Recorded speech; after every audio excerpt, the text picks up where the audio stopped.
Hello, everybody. Uh, I got a good reaction from the Guardians of the Galaxy comics, so I thought I'd follow it up with Star-Lord. I've also got some critiques from friends telling me I need to speak louder. Uh, so I'm going to try to project my voice a little bit now. Okay, so here's Marvel Spotlight number 6. This is the second series of Marvel Spotlight. The first series I had Ghost Rider. That was in the 70s. This is in the 80s. This is actually 1980, but it says inside that it's 1979. Okay, this was from the newsstand. As you can see, it has a UPS symbol, and there are Bill and Joe. So this cover artist is Bill Sienkiewicz, who I mentioned before, did one of my favorite runs of all time, the 80s Moon Knight. And Joe, I think that's Joe Rubinstein as the inker. And it's funny because if I didn't look at that, I would have thought this was Bob Layton. So, yeah, see, I get surprised. But this is Star-Lord. Lot very different than what you see in the movies. So I thought I'd show this because the Star-Lord of the comics is a lot different than the Star-Lord in the movies. Okay, so Stan Lee presents the saga of the Star-Lord. This isn't the first appearance of Star-Lord. This is the first time I've encountered Star-Lord. He came out in Marvel Presents, which was a magazine, which is, I think I have it in that box over there. But I'm not showcasing that comic because I haven't read it yet. I have to read the comics first. Okay? So this is Doug Moench. You see that name a lot. He's also did this Moon Knight that I'll be talking about later. And Tom Sutton, artist. I don't really know too much about Tom Sutton. In fact, this might be my only exposure to him. That name just doesn't ring a bell. John Constantine, Ben Sean colors, Jim Scallarcrup, editor, Jim Shooter, editor-in-chief. And as you can see, 1980. Oh, so I was wrong. Okay, I thought it said 1939. Okay, so this is Star-Lord's ship, which is named Ship. And this is the Master of the Sun. Okay. Already these names are different than what you used to. You can see why they changed it. So here is Star-Lord flying around. There's Peter Quill in his costume. Okay. This ship crashes. So here's the origin. This is Star-Lord's father, Jason, from the planet Spartoy or something like that. So, and this is Meredith. The name is kept the same in the movie. His ship crash lands on Earth. And originally, Star-Lord was not part of the Marvel continuity. He was in his own little section of the universe. They wanted to make it like more science fiction. You want some bubble yum? There you go, some bubble yum. And here's Meredith, holding little Peter Quill, and Peter Quill's all into weird science and science fiction and these lizard beings. Yeah. Okay. The unknown enemies of his father. Kill the Earthwoman and her half-breed son. Okay. So then I remember this panel. It was definitely inspired by Close Encounters of the Third Kind, but I remember this panel for years. Okay. The ship comes down.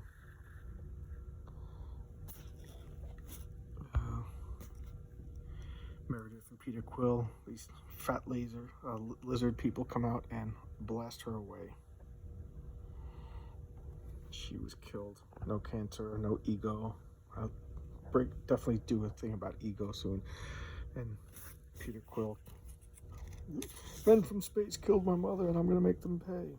Continued after the second page following. More ads. Want to get some Whoppers? Malted milk. Okay. I'm trying to do better with my voice. Let me know if I'm succeeding. So, Peter Quill joins NASA, or becomes Air Force, and then from NASA becomes NASA. Learns everything about space. So he wasn't a big dummy like he's portrayed in the movie. Scientist, flies rockets, goes on space missions, goes to the space station. Here he is, not satisfied. And here he sees a vision of, I think that's supposed to be his father, The Black Hole Toys. That was a great movie. I saw that in movie theaters. It's kind of cheesy, but man, I just love it. Okay. I don't know what they're selling here. Transfer games. I don't even know. I've seen that a million times. I don't even know what it is.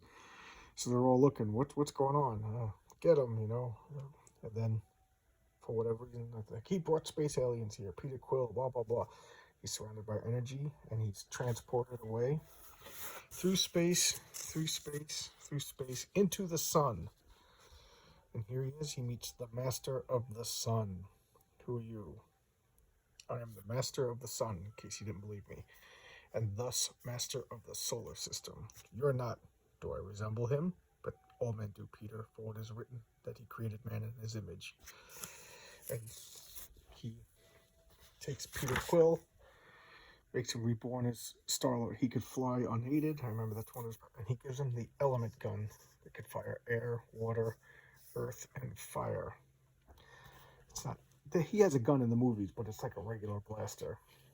So, you know, he could survive in space. He has the element gun, and he finds the saucer that for aliens, and he just blasts in and kills them. No mercy, just kill them. And then the Master of the Sun's like, "You satisfied? You got revenge? All right, now you could be Star-Lord now." And he's like, "Yeah, it's over. I got no mission in life now." So he gives him Ship, and Ship speaks. "Hello, Peter. You and I are going to make a great team." Oh, cool. We could do a bubble yum gum fight. I remember this. How to have a gum fight. That was a commercial too. The thing about Ship was it was alive and it could shape change. And then she had these two little machines, like drones, that followed him around, and he called them the Widgets.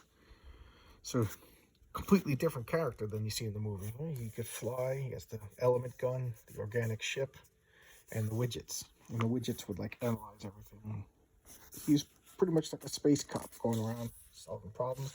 And he was created by Steve Englehart. Epic. See, this was Marvel trying to be more adult, not like porn, but just more mature. And they had Epic Illustrated, and there was a lot of Star-Lord comics. It was for like a, because the regular newsstand comics were marketed towards kids and teenagers, and Epic was supposed to be for like college kids. Here's the subscription. Look at that, they're slowly getting bigger. I think in the 80s they expanded a little bit more. Machine Man, Rom, that was a great series.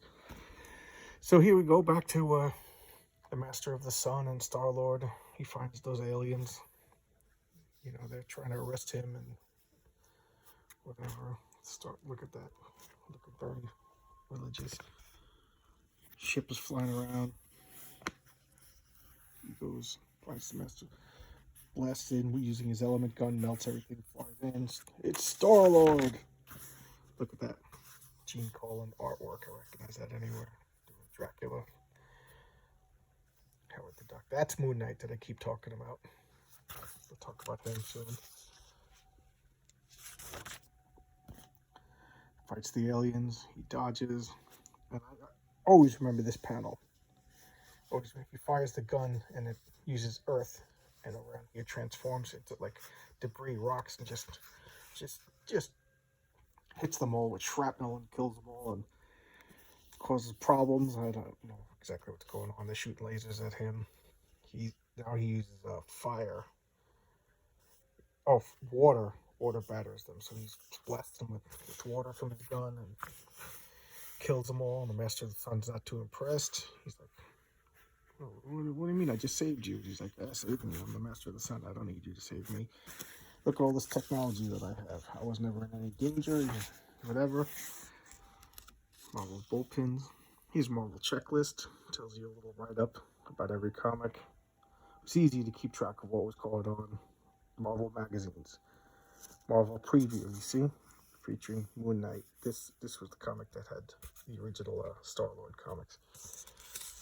Thor saving the world with fruitcakes. I love those. He gets chastised by the Master of the Sun. And then he transforms into his real shape. He's one of the aliens. He's one of the good ones. And flies away. And Star-Lord's left pondering the infinite complexities of life. Spotlight mail. I always like to check the letter writers. See if it's anybody I know. A lot of Captain America on sale every month. Toy soldiers. Did anybody ever get this? I wonder what was in it. But that's Star-Lord. Very different than the movie. You know, I usually get annoyed when they change the comics to the movies, but I understand why they changed. He was supposed to be, Steve Englehart made it, he was supposed to be very dour and cynical, and he grew as he learned more, and he was supposed to be based in astrology. And, that's why the gun had 4 settings, because the 12 symbols, there was earth signs, fire signs, water signs. It was supposed to be based in astrology, and he was going to have an adventure on every planet and grow, but it just wasn't very popular. It's guy had no personality, and he was recreated by John Byrne, one of my favorite comic book creators, and then that never kind of went anywhere. It was always reinvented, always reinvented. This version stayed the longest, and then of course it took off with the version that we see in the movies, which bears almost no resemblance. I love that little. Okay, so there you go. There's my introduction to Star-Lord. I'll try to dig out the other Star-Lord comics and compare it. Okay, hope you enjoyed that. Please like and subscribe. All right, see you around. Bye-bye.